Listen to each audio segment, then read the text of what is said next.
Wakil Ketua Dewan Pakar TKN Prabowo Gibran, Budiman Sujatmiko, membeberkan soal waktu debat Cawapres bagi Gibran Raka Buming Raka.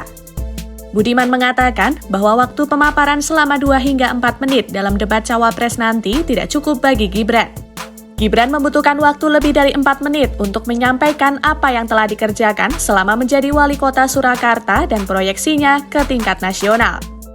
Budiman menambahkan bahwa Gibran pun tak akan berbicara dengan berbunga-bunga pada debat besok. Hal ini karena rekam jejaknya yang sudah banyak sehingga cukup berbicara soal substansi. Ngomong substantif aja, waktunya udah nggak cukup. Ngomong substantif apa yang sudah dikerjakannya dan kemudian melakukan proyeksi secara nasional apa yang sudah dikerjakan di level lokal, kota. Itu waktu 4 menit, waktu 2 menit, waktu 3 menit nggak bakal cukup. Artinya dia ngomong substansi aja, nggak usah pakai bunga-bunga. Itu nggak cukup. Nggak cukup. Tapi pasti padat. Menurutnya, pada debat 22 Desember 2023, Gibran akan lebih banyak berbicara soal apa yang telah dikerjakan selama menjadi wali kota Surakarta dibanding soal paradigma ke depannya. Sebab pengalaman menjadi wali kota membuat Gibran menguasai isu secara multisektoral, termasuk yang akan menjadi tema debat Jumat 22 Desember besok.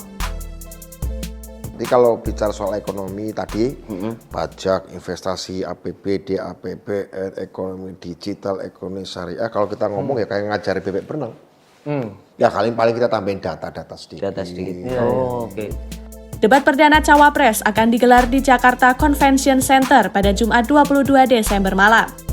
Debat kali ini akan mengangkat tema ekonomi kerakyatan, ekonomi digital, keuangan, pajak, tata kelola APBN dan APBD, investasi, perdagangan, infrastruktur, dan perkotaan.